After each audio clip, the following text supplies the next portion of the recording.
పరిగెత్తుతూనే ఉన్నామా? పరిగెత్తాలని నిర్ణయించుకున్నామా? ఎవరన్నా ఆపేసినటువంటి దాఖలాలు ఉన్నాయా? ఇంకా చాలే. మరి ప్రభు నామానికి వందనాలు. మనం కొరింథీ పత్రికలో ఉన్న మన యొక్క థీమ్ ఒకసారి చదువుకుందామండి. 24 నుంచి చదువుతూ ఉన్నాను. పందెపు రంగమందు పరిగెత్తు వారందరూ పరిగెత్తుదురు కానీ ఒక్కడే బహుమానం పొందునని మీకు తెలియదా? అటువలే మీరు బహుమానం పొందినట్లుగా పరిగెత్తుడి. మరియు పందెమందు పోరాడు ప్రతివాడు అన్ని విషయములందు మితముగా ఉండును. వారు క్షయమగు కిరీటమును పొందుటకును, మనమైతే అక్షయమగు కిరీటమును పొందుటకును మితముగా ఉన్నాము. కాబట్టి నేను గురి చూడని వాని వలె పరిగెత్తువాడను కాను. గాలిని కొట్టినట్టు నేను పోట్లాడుట లేదు.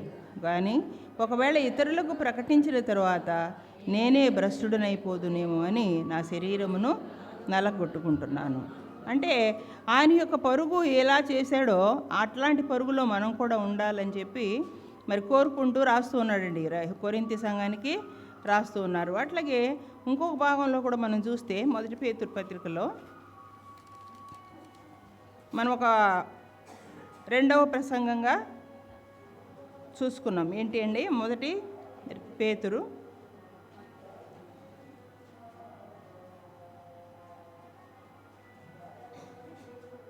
విశ్వాసము ద్వారా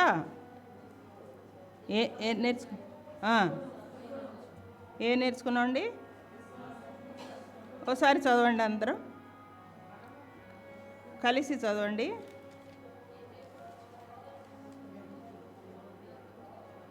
ఒక్కరే కదా, అందరూ కలిసి గట్టిగా చదవండి. 1:4 నుంచి 7.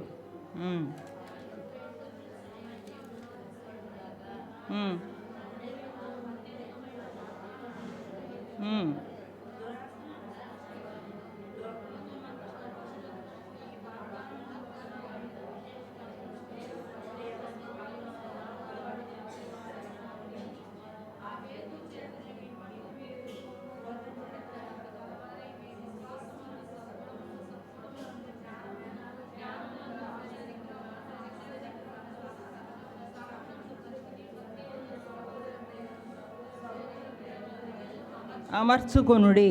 ఇక్కడ ఎన్ని విషయాలు చెప్తూ ఉన్నారండి పేతురు భక్తుడు? 8 విషయాలు చెప్తూ ఉన్నారు. రాత్రి కొద్దిగా 2 చూసాం మనం. మొదటిది ఏంటండి? విశ్వాసపు పరుగు ఎలా ఉండాలి, విశ్వాస వీరులు ఎవరు, మనం విశ్వాసంతో ఎట్లా పరిగెత్తి బహుమానం పొందినంతగా కష్టపడాలి అనే విషయం నేర్చుకున్నాం. తర్వాత ఇంకేం నేర్చుకున్నామండి? సద్గుణం నేర్చుకున్నాం. విశ్వాసమునందు సద్గుణము అనేటువంటి పరుగు ఎలా పోటీ పడాలో, గాలికి ప్రయాసపడినట్టు కాకుండా మన వాక్య భాగంలో చెప్పబడినట్లుగా విశ్వాసపు పరుగు, సద్గుణం అనేటువంటి పరుగు ఒకదాని తర్వాత ఒకటి చక్కగా అమర్చి చెప్పి ఉంటున్నారండి పేతురు భక్తుడు. చూసినట్లయితే ఇక్కడండి మరి 3వ మెసేజ్గా మనం ఈరోజు చూస్తూ ఉంటే, మీ విశ్వాసమందు సద్గుణమును, సద్గుణమందు జ్ఞానమును, జ్ఞానమునందు ఆశానిగ్రహమును, ఆశానిగ్రహమందు సహనమును, సహనమునందు భక్తిని, భక్తి యందు సహోదర ప్రేమను, సహోదర ప్రేమ యందు దయను అమర్చుకునుడి. ఈ చేయను ఏదన్నా ఒక్కటి తెగిపోయినా సరే పనికిరాదండి. అక్కడ చెప్పిన అమరిక ప్రకారము అమరిక కలిగి ఉండాలి. కాబట్టి ఎందులో నాకు ఇది వద్దులే, సద్గుణం వద్దులే, విశ్వాసం ఉంది చాలే అనుకుంటే మరి మనం ఈ బైబిల్ని, వాక్యాన్ని మనము కొత్తగా అనువదిస్తున్నాము అనిపిస్తుందండి. మరి ఇక్కడ చెప్తుంది ఏంటంటే, ఫస్ట్ ఏం చెప్పారు? విశ్వాసం గురించి చెప్పారు, సద్గుణం గురించి చెప్పడం జరిగింది. 2వ పేతురు చదివాము ఇప్పుడు. అలాగే సద్గుణమునందు ఏముందంటండి? జ్ఞానం. ఈరోజు జ్ఞానము గురించి మనము చదువుకుందాం. 3వ అమరిక, 3వ చైన్ ఏంటి, దాని 3వ లింక్ ఏంటి అంటే, మన పరుగు పందానికి జ్ఞానము కావాలి కదండి. జ్ఞానము చాలా ప్రాముఖ్యమైనది. మనం రక్షించబడకముందు ఎట్లా ఉన్నామండి? అజ్ఞానులుగా ఉన్నాం, అజ్ఞాన దశలో ఉన్నాం. ప్రభువుని తెలుసుకున్నాక ఏం కలిగి ఉండాలా? జ్ఞానమును కలిగి ఉండాలా. ప్రభువు మనలో ఉంటే ప్రభువే జ్ఞానము. యేసుక్రీస్తు వారే జ్ఞానమై ఉన్నారు. మరి ఆయనకు నిజంగా మనలో ఉంటే మనం ఎలా కనపడాలండి? జ్ఞానము కలిగిన వారంగా పరిగెత్తాలి. మన పరుగులో జ్ఞానము కనపడాలి. విశ్వాసం ఎలా కనపడుతుందో, సద్గుణం ఎలా కనపడుతుందో, జ్ఞానము కూడా మన పరుగు పందెంలో కనపడాలి. జ్ఞానం అనే గురించి చెప్తూ ఉన్నారండి. దేవుని గురించి మనము ఎంతో తెలుసుకున్నాం కదండి. 1 పేతురు కూడా 1:10 చదవండి.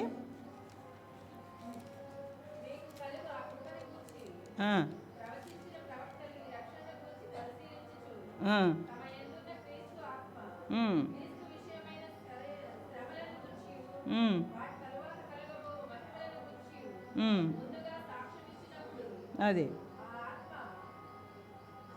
చాలండి. అలాగే ఎఫెసీ 1:17-18 చదవండి.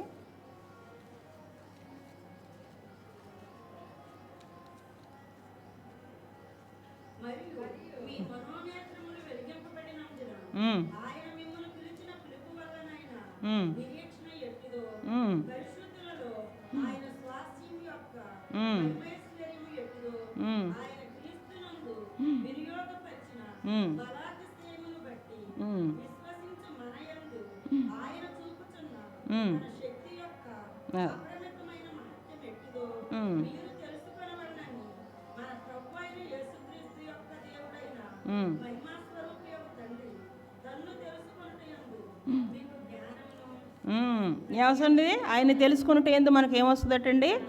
జ్ఞానం వస్తుంది. ప్రత్యక్షత గల మనస్సు వస్తుంది.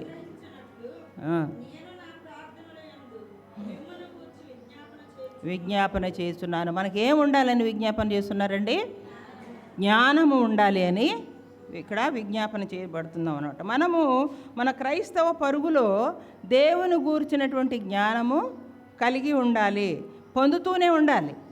యేసు ప్రభువుని మనం ఎంతగా అర్థం చేసుకుంటామో అంతగా మనము జ్ఞానము పెరుగుతూ ఉంటుంది.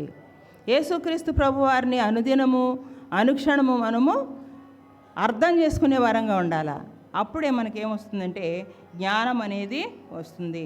ఏమంటున్నారంటే ఇక్కడ, మిమ్మును పిలిచిన పిలుపుకు వలనైన నిరీక్షణ ఎట్టుదో, పరిశుద్ధులలో ఆయన స్వాస్థ్యం యొక్క మహిమైశ్వర్యం ఎట్టిదో, ఆయన క్రీస్తునందు వినియోగపరిచిన బలాతిశయమును బట్టి విశ్వసించు మనయందు ఆయన చూపుచున్న తన శక్తి యొక్క అపరిమితమైన మహిమైశ్వర్యం ఎట్టిదో మీరు తెలుసుకొనవలెనని మన ప్రభువైన యేసుక్రీస్తు యొక్క దేవుడైన మహిమాస్వరూపి అయిన తండ్రి తన్ను తెలుసుకొటేందు నీకేమివ్వాలా? జ్ఞానమును అనుగ్రహించున్నట్లు ఎవరు ప్రార్థన చేస్తున్నారు?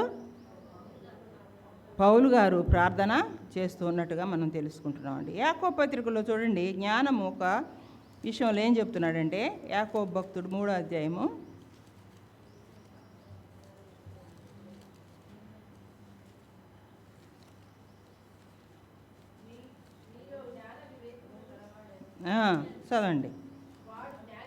13 నుంచి 15 చదవండి. మీలో జ్ఞాన వివేకములు గలవాడెవడు? వాడు జ్ఞానముతో కూడిన సాత్వికము గలవాడై తన యోగ్య ప్రవర్తన వలన తన క్రియలను కనుపరచవలెను. ఇంకా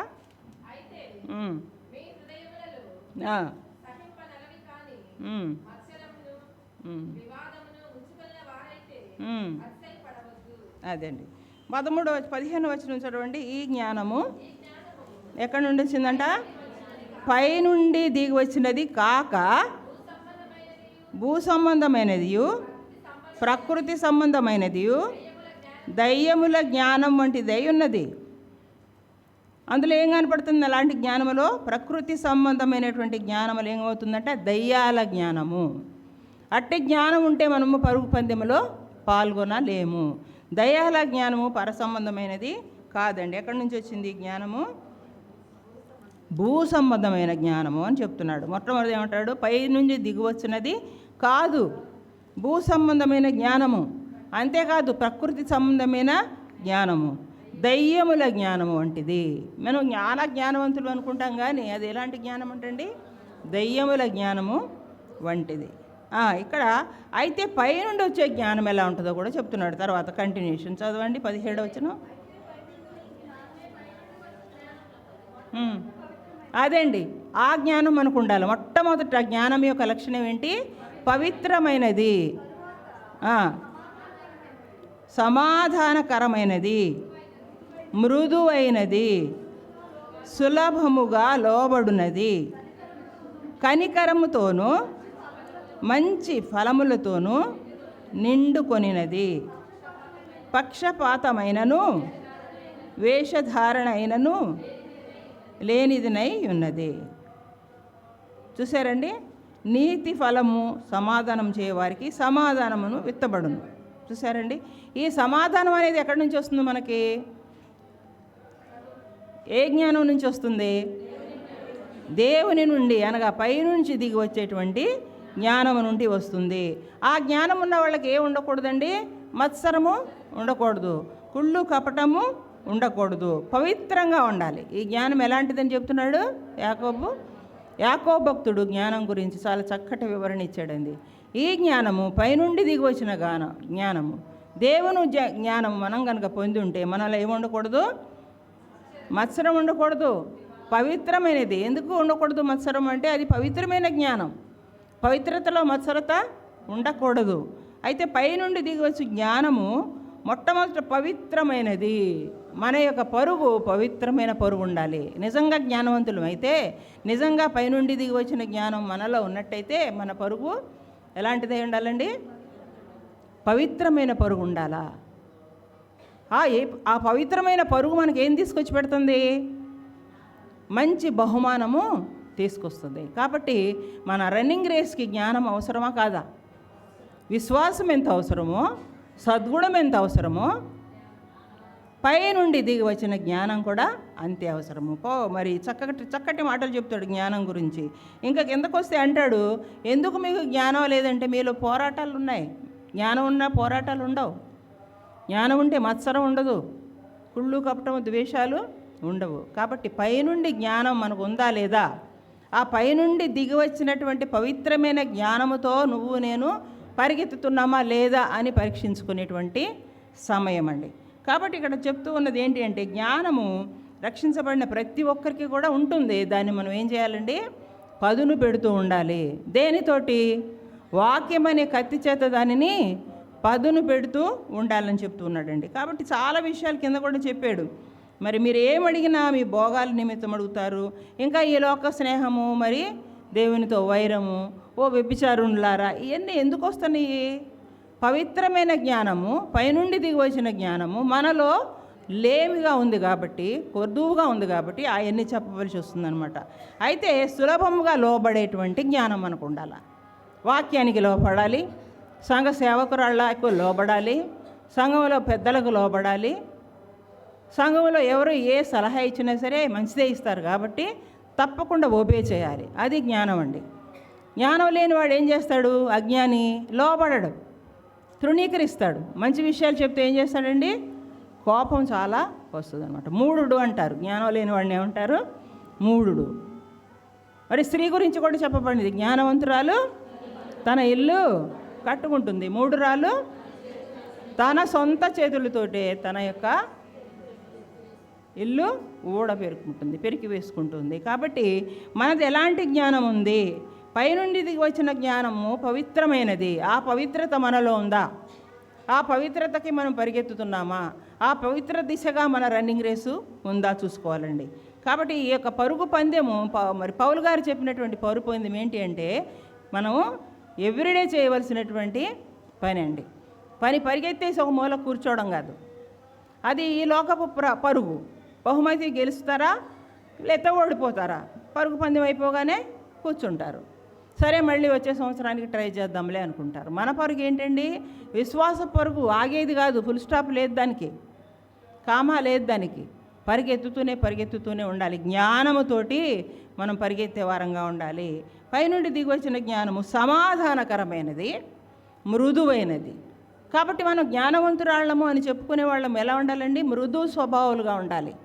ఇతరులతో కఠినంగా మాట్లాడకూడదు, మృదు భాష కలిగిన వారంగా ఉండాలి. ఆ రన్నింగ్ రేసులో మనం ఎక్కడన్నా తప్పిపోతున్నామా? ఎవరితోనన్నా మనకు విభేదాలుండి వాళ్ళతో హార్ష్గా మాట్లాడుతున్నామా అని మనం గ్రహించుకోవాలండి. మరి సులభంగా లోబడుతున్నామా? మరి మంచి కనికరంతో మంచి ఫలములతో మనం నిండుకున్న అది జ్ఞానం మనకు ఉందా? అజ్ఞానులాగా తప్పిపోయే వారంగా ఉన్నామా? కాబట్టి జ్ఞానం గురించి చాలా చక్కటి మాటలు యాకోబు భక్తుడు రాశాడండి. తర్వాత 4:4 కూడా చూస్తేనండి అక్కడ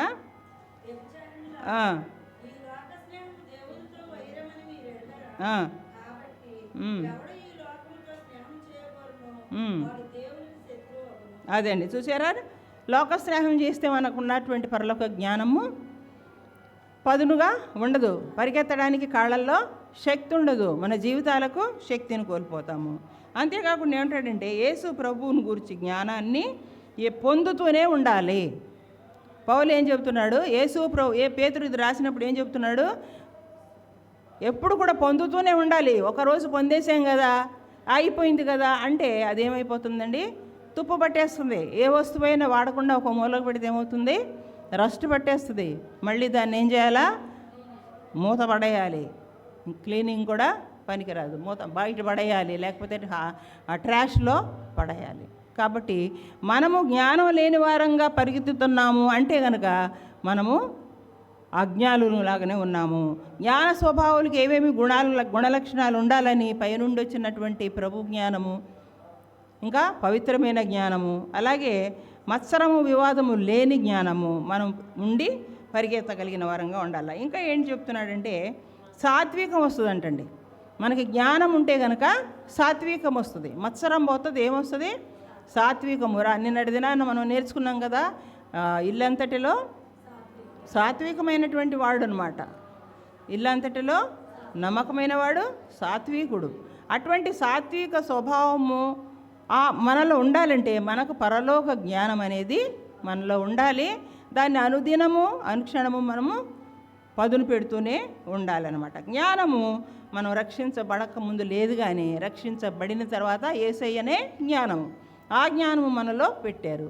మనం దాన్ని పక్కకు పెట్టేసి మన సొంత శక్తితో, సొంత మాటలతో, లోకపోకడతో పరిగెత్తుతామంటే మనకు అక్కడ ఏం లేదు, బహుమానం లేదు. సిగ్గుతో తలదించుకోవాల్సిన పరిస్థితి వస్తుంది. కాబట్టి బహుమానము పొందినంతగా మీరు పరిగెత్తండి. ఎందులో పరిగెత్తండి? జ్ఞానమునందు పరిగెత్తండి అని చెప్తూ ఉన్నాడండి. కాబట్టి మీ మనోనేత్రములు వెలిగింపబడినందున ఆయన మిమ్మును పిలిచిన పిలుపుకు వలనైన నిరీక్షణ ఎటుదో, పరిశుద్ధులలో ఆయన స్వాస్థ్యం యొక్క మహిమైశ్వర్యం ఎటుదో ఏం చేయండి? యేసు క్రీస్తునందు వాటిని వినియోగపరిచినటువంటి బలాతిశయమును బట్టి విశ్వసించు మన యందు ఆయన చూపుతున్నటువంటి తన శక్తి యొక్క అపరిమితమైన మహాత్మ్యం ఎట్టిదో ఇందాక చదివారు.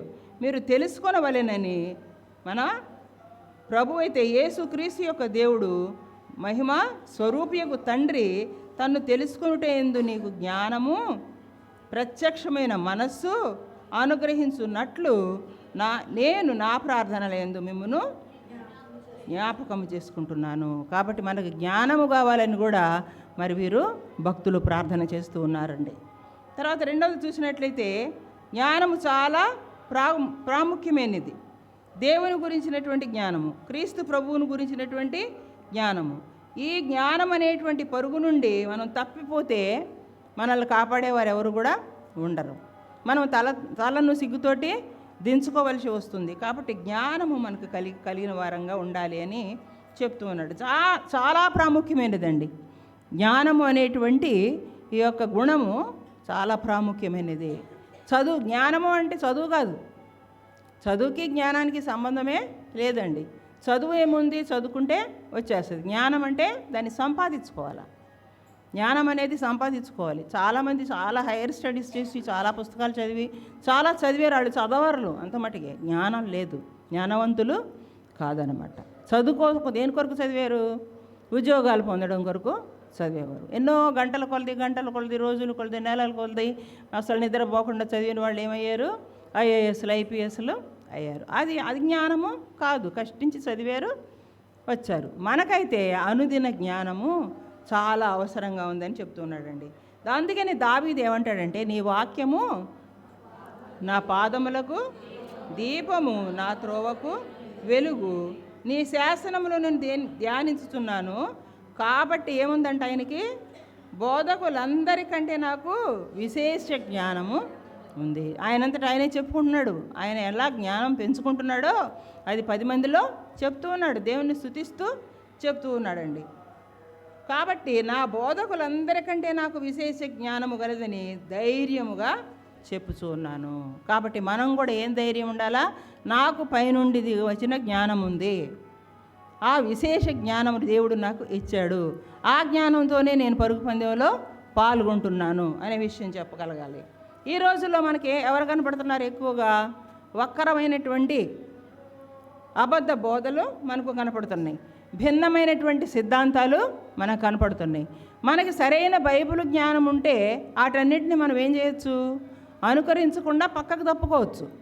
మనకి జ్ఞానం లేనప్పుడు, మనకి వాక్య జ్ఞానం లేనప్పుడు, వాక్యంలో ఏం చెప్తుందో దాన్ని నమ్మనప్పుడు మనం ఎక్కడికి పోతాం? మార్గం తప్పుతాం, వక్ర బోధలకు వెళ్ళిపోతాం, అజ్ఞానపు బోధలకు వెళ్ళిపోతాం, రకరకాల భిన్నమైన బోధల వైపు మనం వెళ్ళిపోతాం. కాబట్టి మనం ఇలా చాలా విపరీతంగా కనపడుతున్నాయండి. బోధలు కానీ సేవలు కానీ విపరీతంగా కనపడుతున్నాయి. ఒక్క సేవకుడు ఉన్నారు అంటే కేవలము అందరూ అక్కడికే వచ్చేయాలి అంటే మరి గ్రామాల్లో సంఘాలు మూతపడాలి. అందరూ కూడా ఎక్కడికి పోవాలా? సిటీలకి వెళ్ళిపోవాలి.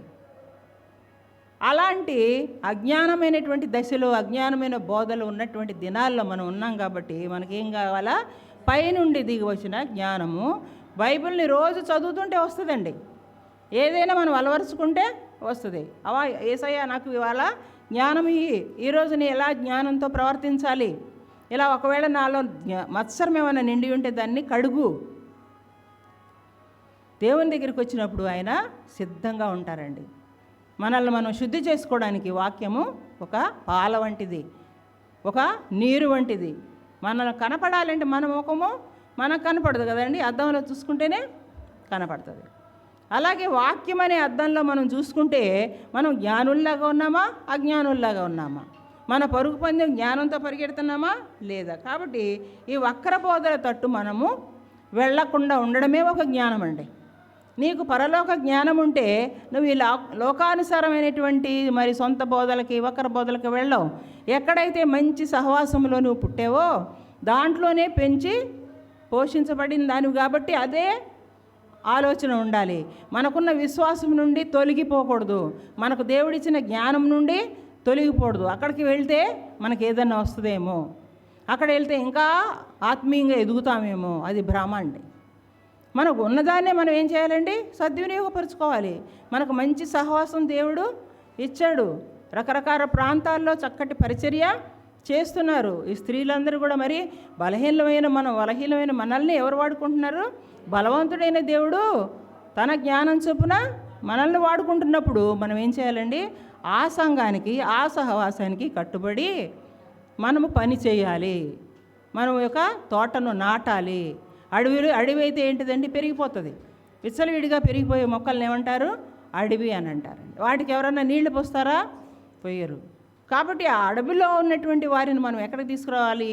వక్ర బోధల్లో ఉన్నటువంటి వారిని మనం ఎక్కడికి తీసుకురావాలి? సంఘములో కరెక్ట్ బోధ ఉన్న ప్లేస్లో నాటాలి. నాటబడినటువంటి అనుభవము కలిగి ఉండునట్లుగా ఇతరులకు మనము మన జ్ఞానం చేత వాళ్ళని నడిపించాలి. మనమే అజ్ఞానులు అయిపోతే మనకు దారి చూపించేవారు ఉండరండి. కాబట్టి ఇక్కడ ఏమి చెప్తూ ఉన్నాడంటే, జ్ఞానము ప్రత్యక్షమైన మనస్సును అనుగ్రహిస్తుంది. మనకు ఒక ప్రత్యక్షత అనేది తెలుస్తుందండి. జ్ఞానం వల్ల మనకేం తెలుస్తుంది? ప్రత్యక్షత తెలుస్తుంది.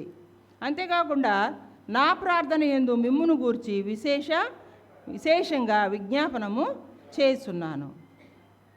ఇక్కడ మనం చూసినట్లయితే జ్ఞానము చాలా ప్రాముఖ్యమైనటువంటి విషయం అండి. కాబట్టి యేసుక్రీస్తు ప్రభువును గురించిన జ్ఞానము మనల్ని ఎక్కడికి నడిపిస్తుందంటే మన మార్గముల నుండి, మన పరుగు నుండి తప్పిపోకుండా కాపాడుతుంది. అట్టి జ్ఞానము మనకు కలిగి ఉండాలని ఈరోజు దేవుడు కోరుకుంటున్నాడు. మనం దారి తొలగిపోకూడదు. కాబట్టి ఇక్కడ చెప్తూ ఉన్నాడు ఏంటి అని అంటే, విశ్వాసం నుండి మనము తొలగిపోతే ఏమవుతుందండి? మనము విశ్వాస భ్రష్టులం అయిపోతాం. పౌలు ఏమంటున్నాడు? నేను ఈ లోక భ్రష్టత్వం నుంచి విడుదల పొంది పరిగెత్తి బహుమానం పొందాలనుకుంటున్నాను. నా కోసం దాచబడి ఉంది, కిరీటము దాచబడి ఉంది. కాబట్టి నేనేం చేయాలి? నా పరుగును తుదముట్టించాలి అంటున్నాడు. తర్వాత జ్ఞానము విషయం మనం చూసినట్లయితేనండి, సామెతలు 1:10 చదవండి.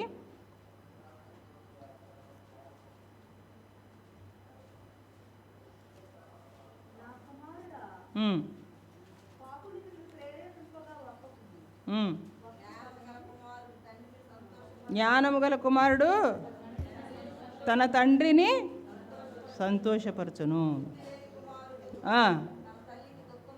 దుఃఖము పుట్టించును. అలాగే సామెతలు 9వ అధ్యాయంలో కూడా చూడండి, 10వ వచనం. అదండి, ఎక్కడి నుంచి వస్తుంది జ్ఞానము? యెహోవా యందు భయభక్తులు కలిగి ఉండుటే జ్ఞానమునకు మూలము. మన భక్తి విశ్వాసాలు రోజు మనము ఎక్సర్సైజ్ చేయాలా, దాన్ని మనము ఆచరణలో పెట్టాలా. ప్రతిరోజు ఒకటే ప్రార్థన చేయాలి, ప్రభువా నేను జ్ఞానములో నడుచుకునేటట్టుగా నాకు జ్ఞాన హృదయము దయచేయి, ఆ జ్ఞాన హృదయముతో నేను ఈరోజు పరుగు పందెంలో గెలుపొందాలి అని చేయాలండి.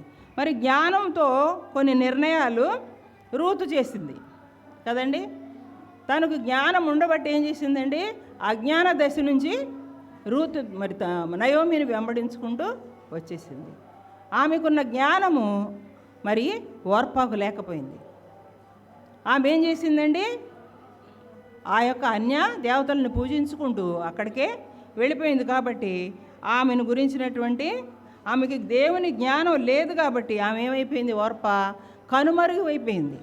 ఆమెను గురించి ఒక్క మాట అదో ఉంది, తను ముద్దు పెట్టుకుంది, తిరిగి మోయాబుకి వెళ్ళిపోయింది. కాబట్టి ఆమె మరువబడింది. ఎందుకు? జ్ఞానము లేకపోవడాన్ని బట్టి ఓర్పాను మనం మర్చిపోయాం. ఎవరినే జ్ఞాపకం చేసుకుంటున్నాం? ఎప్పుడు చూసినా రూతునే జ్ఞాపకం చేసుకుంటున్నాం. ఎందుకు? ఆమె ఏం నిర్ణయం చేసిందనమాట, నయోమి యొక్క దేవుణ్ణి వెంబడించింది. అదండి జ్ఞానము. నిజమైన దేవుణ్ణి ఆమె వెంబడించడమే ఆమె యొక్క జ్ఞానానికి మరి మూలమైందండి. మరి తనకు పరుగు నిజమైనటువంటి దేవుణ్ణి వెంబడించే పరుగులోకి వచ్చేసింది ఆమె. అన్ని దేవతలను పూజించే దాంట్లో నుంచి మరి ఎంతో వికృతమైన చేష్టలు ఉన్నటువంటి ఆ మోయాబు నుంచి బయటికి వచ్చేసింది. ఇంకేం చెప్తున్నారంటే ఇక్కడ ఆమె గురించి, నిజమైన పరుగు పందెం ఏంటి అంటే ఆమె దేవుణ్ణి వెంబడించింది. అందుకనే మంచి సాక్ష్యం పొందింది. రాత్రి చూసాం మనం కదండి, బోయోజు ద్వారా మంచి సాక్ష్యం పొందింది. అంతేకాకుండా ఆమె ఎవరికి తల్లి అయిందండి? ఈ ఘనత కలిగినటువంటి పరుగు పందెంలో ఆమె ఎవరికి తల్లి అయింది? దావీదుకి తల్లి. చూసారా? కాబట్టి అట్టి గొప్ప కార్యం దేనివల్ల వచ్చింది?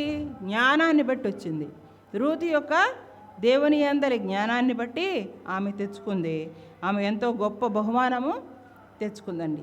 కాబట్టి దేవునికి మరి ఘనత తెచ్చేటువంటి పరుగు పందెంలో మరి ఆమె పరుగును ముగించింది, దావీదుకి తల్లి అయింది. ఇంకోటి ఏం చెప్తున్నాడంటే మరి సామెతల గ్రంథంలో, జ్ఞానవంతురాలు తన ఇల్లు కట్టుకుని. యెహోవా యందు భయభక్తులు కలిగిన స్త్రీ ఏమవుతుందంటే కొనియాడబడుతుంది.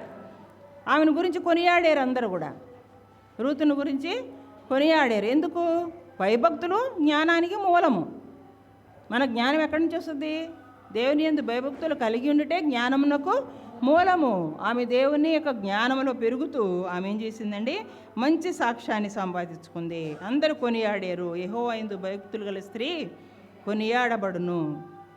ఓర్పానైతే అందరూ కూడా మర్చిపోయారండి. ఎందుకు అంటే యెహోవా యందు ఆమెకు విశ్వాసము లేదు, అత్త యందు విశ్వాసం లేదు, ఆ యొక్క ప్రాంతానికి వెళ్ళడానికి కూడా విశ్వాసం లేదు. అందుకే ఏమైపోయింది, ఆమెకి జ్ఞానం లేకుండా పోయింది, అజ్ఞానిగా ఆమె అయిపోయింది. అక్కడతో ఆమె చాప్టరు క్లోజ్ అయిపోయింది. ఆమెను ఏ రోజైనా మనం తలంచుకుంటామా? ప్రతి వాక్యంలో కూడా మనం ఎవరి గురించి చెప్తాం? రూతుని గురించి చెప్తాం. ఓర్పాని ఎప్పుడు కూడా మనము జ్ఞాపకం చేసుకోం. ఎందుకంటే ఆమె అజ్ఞానురాలు, జ్ఞానం లేదు, అక్కను చూసి నేర్చుకోలేదు, వెళ్ళిపోయిందనమాట. కాబట్టి మనము కూడా మన అజ్ఞాన దశలో నుంచి మనం జ్ఞానంలోనికి రావాలా. జ్ఞానం లేకుండా ఆమె పోయింది. అలాగే ఇప్పుడు నోవహు భార్య ఉందనుకోండి, ఆమె ఏం చేసింది? ఒక మంచి జ్ఞానవంతురాలు, జ్ఞానం తెచ్చుకుంది, తన భర్త చెప్పినట్టుగా నడుచుకుంది, దేవుడు చెప్పినట్టుగా నోవహు చేస్తూ ఉన్నాడు. నోవహు మాట ఆమె ఏమి కూడా ఎప్పుడు కూడా క్వశ్చన్ చేసినట్టుగా లేదు. ఇదెందుకు అదెందుకు, వీళ్ళందరూ నవ్వుతున్నారు కదా ఆపేద్దామా అన్నట్టుగా లేదు. ఆమెలో ఏముందండి? దేవుని జ్ఞానం ఉంది, దేవుని నమ్మింది, తన భర్త చేసేదంతా కూడా నమ్మింది. కాబట్టి ఆమె నుంచి వచ్చిన తర్వాత ఆ జలప్రళయం అయిపోయినాక ప్రజలందరూ పోయారు, కానీ కొత్త జనాంగాన్ని తీసుకొచ్చింది. కొత్త జనాంగాన్ని తీసుకురావడానికి ఎవరు కారకురాలయ్యారు? నోవహు భార్య. ఆమె జ్ఞానంతో నిండుకున్నటువంటి స్త్రీగా కనపడుతూ ఉంది. తర్వాత చూసినట్టయితే మరి హవ్వ గురించి చెప్పినట్టయితే హవ్వ గురించి ఏమొచ్చిందండి? జనాంగం. ఎలాంటి జనం వచ్చారు? ఎందుకు ప్రజలు వాళ్ళు ఎంతమంది, ఎవరికి తల్లి అయింది? ఆమె చాలామందికి తల్లి అయింది, కానీ ఆమె గర్భంలో నుంచి పుట్టిన వారందరూ కూడా భ్రష్టులైపోయారు. మరలా తిరిగి మంచి జనాంగం ఎవరి ద్వారా వచ్చింది? నోవహు భార్య నుంచి వచ్చింది. అలాగే రాహాబు విషయం చూస్తాం. రాహాబు కూడా ఎంతో మంచి జ్ఞానవంతురాలండి. ఆమె యెరికోలో నివాసం ఉన్నటువంటి స్త్రీ. ఐగుప్తులో మరి యెహోవా దేవుడు చేసిన గొప్ప కార్యాలు ఆమె ఏం చేసింది? విన్నది, జస్ట్ విన్నదండి. విని మరి ఇశ్రాయేలు జనాంగాన్ని ఎలా బయటకు తీసుకొచ్చిందో మనం చదువుతాం. ఇది చాలా మనకి తెలుసండి. కాబట్టి యెరికో కూలిపోయినప్పుడు ఏం చేసింది? తన జ్ఞానాన్ని బట్టి తనను తన ప్రజలను కాపాడుకోగలిగింది అనమాట అండి. ఆ జ్ఞానానికి కారణం ఎవరు? యెహోవా యందు భయభక్తులు కలిగి ఉన్న స్త్రీ. ఆమె ఏమన్నా చేయనియండి, ఆమె బ్రతుకు ఎలా ఉన్నా సరే, ఆమె ఎవరికి ఉంది? భయభక్తులు కలిగి ఉంది. యెహోవా యందు భయభక్తులు కలిగినట్టు స్త్రీ. కాబట్టి ఆమెకి ఏమొచ్చింది? ఆమె జ్ఞానము అనేటువంటి పరుగు పందెంలో గెలుచుకుంది, తన కుటుంబాన్ని కూడా గెలిపించింది. తర్వాత మనం చూస్తాము, ఇంకా మనం చూసినట్లయితే ఏం కనపడుతుందంటే అండి, ఆ జ్ఞానము అనేది ఒక విషయం చెప్తూ ఉన్నాడు ఇక్కడ. ఏంటి? ఎఫెసీ పత్రిక 2:13 చూడండి.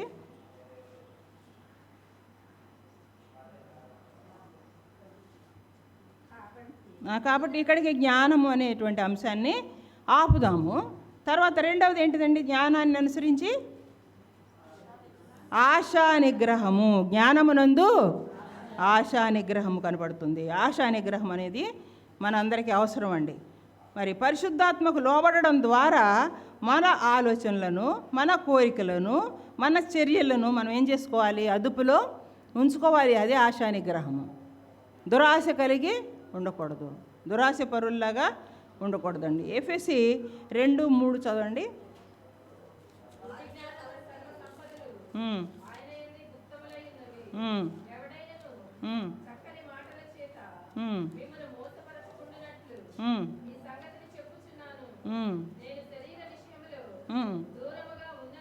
అది మనందరము శరీరం యొక్కయు మనసు యొక్కయు కోరికలను నెరవేర్చుకొనుచు మన శరీరాశలను అనుసరించి మునుపు ప్రవర్తించినట్టుగా కడమవారి వలనే స్వభావ సిద్ధంగా దైవోగ్రతకు పాత్రులమై ఉంటిమి.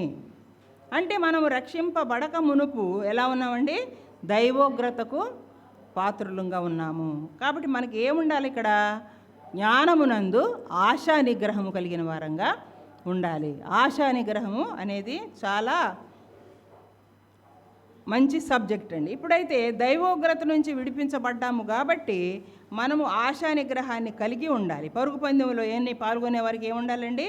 గమ్యానికి చేరాలంటే, మా బహుమతి తెచ్చుకోవాలంటే, జయం పొందాలంటే ఏం కావాలి? శరీరాన్ని ఎంతగానో నలగొట్టుకోవాలి, ఆశా నిగ్రహము కలిగి ఉండాలి అని చెప్తూ ఉన్నాడండి.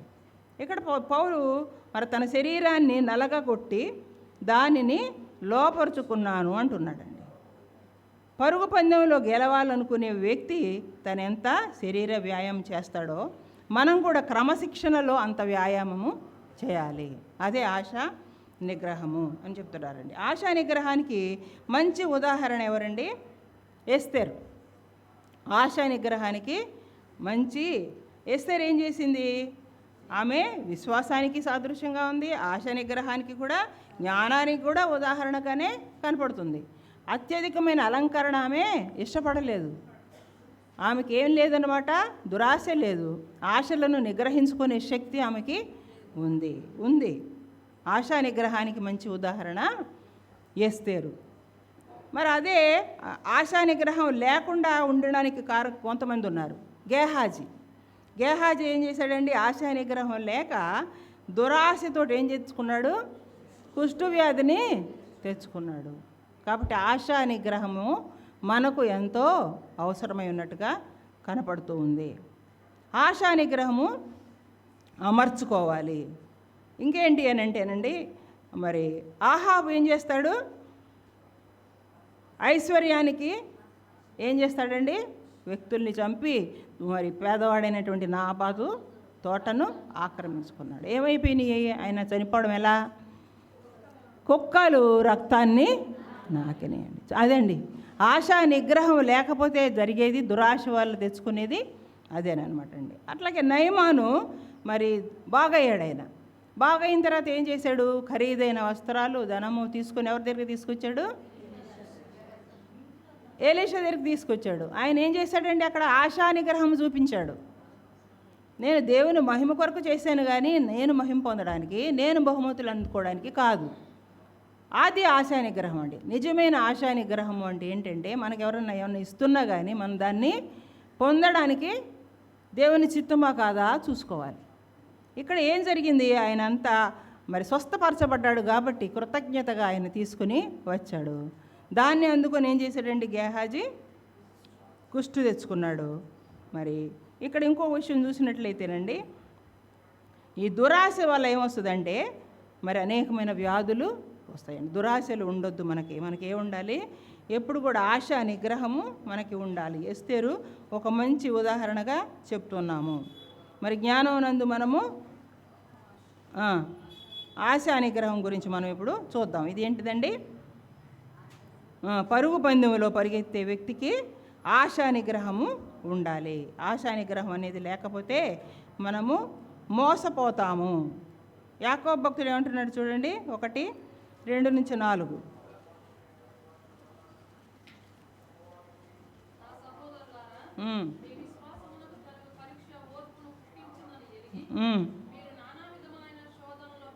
నానా విధమైన శోధనలో పడినప్పుడు అది మహానందమని ఎంచుకొనుడి. చూసారండి, మహానందంగా మనము ఎంచుకోవలసిన వారంగా ఉన్నాము. కాబట్టి జ్ఞానము కలిగి ఉండాలి. ఈ జ్ఞానము దగ్గర మనం ఏం చేయాలండి? ఆశా నిగ్రహాన్ని అమర్చుకోవాలి. పరుగు పందెంలో పాల్గొనే వ్యక్తి గమ్యాన్ని చక్కగా చేరతాడండి. కాబట్టి మహానందమని ఏం ఎంచుకోవాలి? మనం శ్రమలు వచ్చినప్పుడు ఏం చేయాలి? అన్నీ నాకు బాగుండాలి అని అనుకోకూడదు, కానీ మనము ఆశా నిగ్రహం కలిగిన వారంగా ఉండాలి అని చెప్పబడుతుందండి. ఆశా నిగ్రహానికి మరి ఎంతోమంది ఉదాహరణలు ఉన్నారు. సమయం అయితే లేదు, కానీ 2 కొరింథీ పత్రిక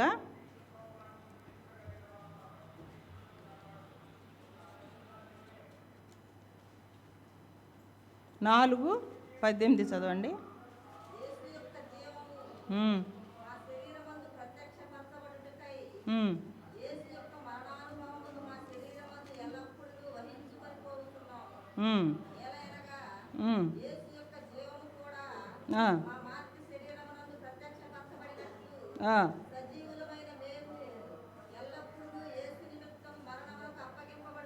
అవును.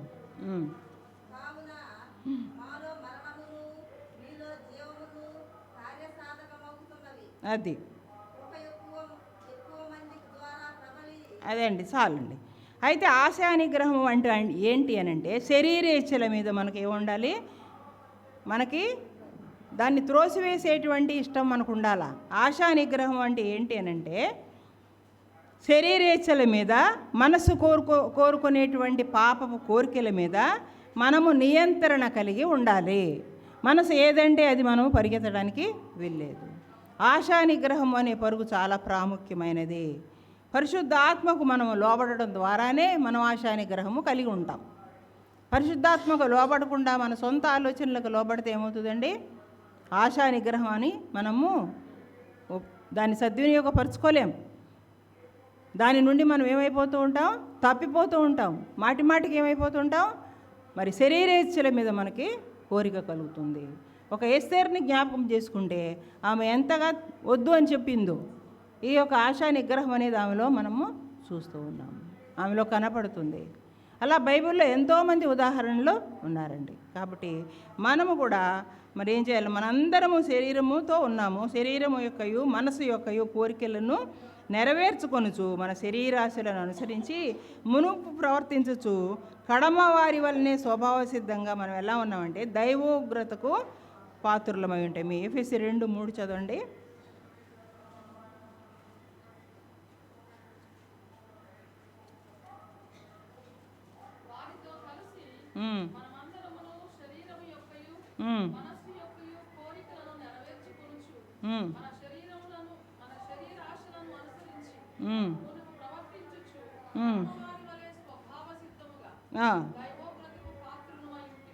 అదేండి, చూసారా? దైవోగ్రతకు పాత్రులంగా చేసింది ఏంటండి? మనకున్నటువంటి శరీరేచ్ఛలు, శరీర కోరికలు, అంటే ఆశా నిగ్రహము లేకపోవుట. ఆశలను విడిచిపెట్టాలి. ఈ లోకాశలు మనల్ని ఎక్కడికి తీసుకెళ్తాయండి? నరకానికి తీసుకెళ్తాయి. ఈ లోకాన్ని పక్కకు పెట్టి మనం పరిగెత్తాలి. ఇప్పుడైతే దైవోగ్రత నుంచి మనం ఏమయ్యామంట? విడిపించబడ్డాము. ఏ రోజైతే రక్షించబడ్డామో మనం దైవోగ్రత నుంచి విడుదల పొంది ఉన్నాము. కాబట్టి మనం ఆశా నిగ్రహం కలిగి ఉండాలి.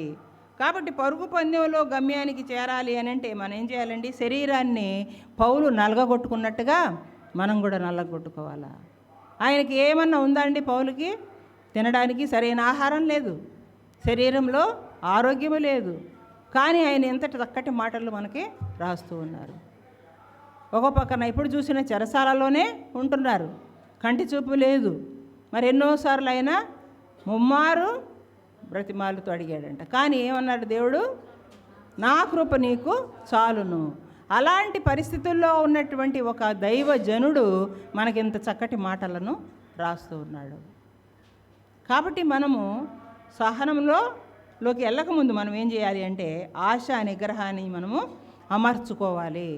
జ్ఞానం ఉంటేనే మనం ఆశా నిగ్రహం కలిగి ఉంటాం. జ్ఞానానికి దూరంగా ఉంటే మనలో ఏముంటుంది? అజ్ఞానం ఉంటుంది. అజ్ఞానం ఎక్కడికి తీస్తుంది? దురాశలకు తీస్తుంది. కాబట్టి ముందు జ్ఞానం సంపాదించుకోండి, తర్వాత ఆశా నిగ్రహాన్ని అలవరుచుకోండి అని చెప్తూ ఉన్నాడండి. కాబట్టి మనం ఇక్కడ చదివినటువంటి వాగును చూసినట్లయితే జ్ఞానమునందు ఆశా నిగ్రహము, ఆశా నిగ్రహమునందు సహనము.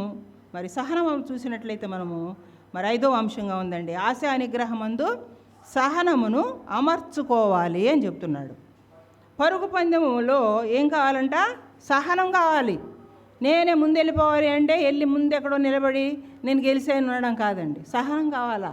చెప్పే రూల్స్కి, రెగ్యులేషన్స్కి లోబడి సహనంతో వినాలన్నమాట. కాబట్టి ఈ సహనం మనల్ని ఎక్కడికి నడిపిస్తుంది?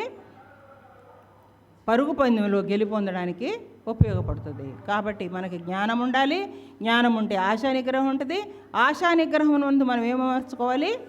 సహనాన్ని అమర్చుకోవాలి. ఓపికను సహించి విశ్వాసంలో సాగిపోవాలి. సహనం అండి. సహనం అంటే ఏంటి? ఓపికతోటి విశ్వాసంలో సాగిపోవడమే. ఓపిక ఉండాలి. ఏమన్నా రానియండి, ఎన్ని బాణాలన్నా గుచ్చుకొనియండి, ఎవరు ఎన్ని మాటలన్నా మనల్ని అననియండి, కానీ మనలో ఒక మంచి గుణము సహనం. ఈ సహనం అనేటువంటి పరుగులో మనం కనుక జయం పొందితే దేవుని దగ్గర మంచి బహుమతిని పొందుకుంటాం. అక్కడ సిగ్గుపడనక్కర్లేని పనివాని వల్ల మనము నిలబడతామండి. కాబట్టి ఇక్కడ చూసినట్టయితే ఆ శ్రమలు అన్నీ కూడా వస్తాయి. విశ్వాసం కలిగే పరీక్ష ఎక్కడికి తీసుకెళ్తుంది అంటున్నాడని చదివాం కదా యాకోబు పత్రికలో. పరీక్ష ఓర్పును పుట్టించునని ఎరిగి మీరు నానా విధములైన శోధనల్లో పడున్నప్పుడు అది మహానందమని ఎంచుకోండి. ఇంకా మీరు సంపూర్ణులు అనునాంగులనైన ఏ విషయంలోనూ కొదువులేని వారై ఉండునట్లు ఏం చేయాలా? ఓర్పు తన క్రియను కొనసాగింపనీయడి. ఓర్పే సహనం అండి. మనం సహిస్తున్నాము అంటే ఓర్చుకుంటున్నాం. మన ప్రక్కనున్న వాళ్ళని సహించుకుంటున్నాము అంటే ఓర్చుకుంటున్నాం. అంటే ఆశా నిగ్రహం నందు సహనాన్ని మనము కలుపుకుంటున్నాం అన్నమాట. జ్ఞానం ఉంటే ఈ రెండు కూడా ఆటోమేటిక్గా వస్తాయి. కాబట్టి విశ్వాసం ఉండాలి, విశ్వాసం నందు సద్గుణం ఉండాలి, సద్గుణం నందు జ్ఞానం ఉండాలి, జ్ఞానం నుండి ఆశా నిగ్రహం ఉండాలి, ఆశా నిగ్రహం నుండి సహనం ఉండాలి. అప్పుడే మనం శ్రమలు వచ్చినప్పుడు ఎలా సహిస్తామంటే ఇది మహానందంగా ఉందే అని సహిస్తామండి. కాబట్టి ఓర్పు పుట్టిస్తుంది. సహనంతో మనం ఏం చేయాలంటే మన పరుగుని ముగించాలి. దేవుడు మన కొరకు నిర్ణయించిన గురిని చేరుకోవాలి. దేవుడు ఒక గురి మనకి ఏర్పాటు చేశాడు. దాన్ని 2 కొరింథీ 9:18 చదవండి.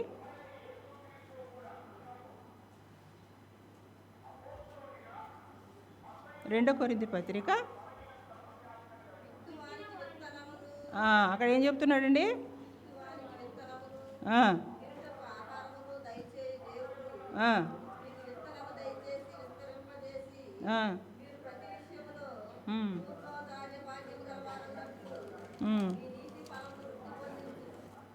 నాలుగు ఎనిమిది చదువుతున్నారా? 4:8 ఎటుపోయినను శ్రమపడుచున్నను ఇరికింపబడిన వారము కాము, అపాయములో ఉన్నను కేవలము ఉపాయము లేని వారము కాము, తరుముబడుచున్నను దిక్కులేని వారము కాము, పడద్రోయబడినను నశించు వారము కాము. ఎందుకు? జీవము మీ శరీరమందు యేసు యొక్క మరణానుభవమును మన శరీరమందు ఎల్లప్పుడూ సహించుకొని పోతున్నాము. అదండి సహనం. ఎల్లప్పుడూ మనం సహించుకుంటూ ఉన్నాము అంటే యేసు యొక్క విషయాల్లో మనము ఆయన్ని అనుసరిస్తున్నాము. కాబట్టి మనం ఓర్పు కలిగి ఉంటే, యోబు తన శ్రమల్లో ఏం కలిగి ఉన్నాడు? ఓర్పు కలిగి ఉన్నాడు, సహనం కలిగి ఉన్నాడు. అందుకనే ఏం జరిగింది ఆయన జీవితంలో? 2 అంతల ఆశీర్వాదం కలిగింది. రాత్రి చూసాం కదండి, మళ్ళీ చెప్పిన అవసరం లేదు. యోబు 19, 25, 26, 27 వచనాలు చదవండి.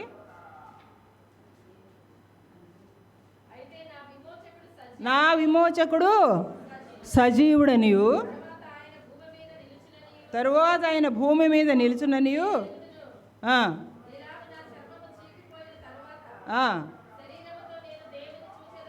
శరీరముతో నేను దేవుణ్ణి చూచెదను, నా మట్టుకు నేనే చూచెదను, ఎవరును కాదు,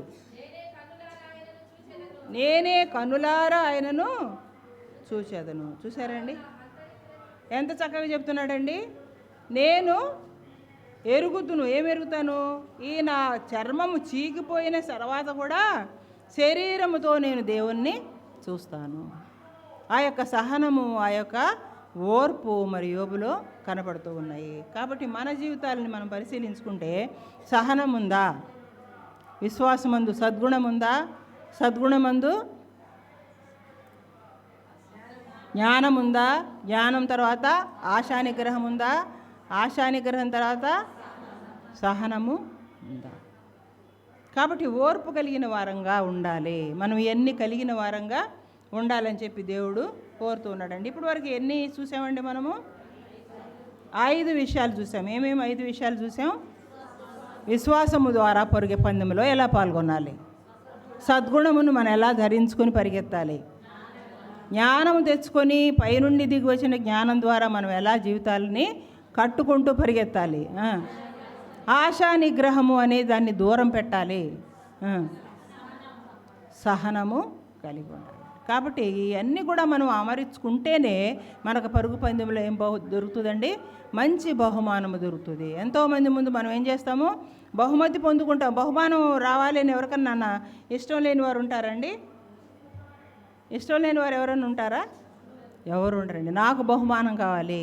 మరి ఇక్కడ మధ్యాహ్నం పూట క్విజ్లో పాల్గొంటున్నప్పుడు ఏమనుకుంటారు? మా గ్రూప్కి రావాలి, మా గ్రూప్కి రావాలి. అదేంటంటే స్పోర్టివ్ స్పిరిట్ ఉండాలండి.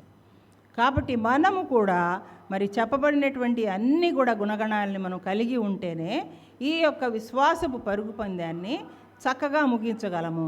చాలా చక్కగా పౌలు ఏం చెప్తూ ఉన్నాడండి? విశ్వాసమును నేను కడముట్టించితిని, పరుగును మంచి పోరాటాన్ని నేను పోరాడి తిని, నా కొరకు ఏముందండి? నీతి కిరీటం నా కోసం ఉంది. కాబట్టి నేనేం చేస్తున్నాను?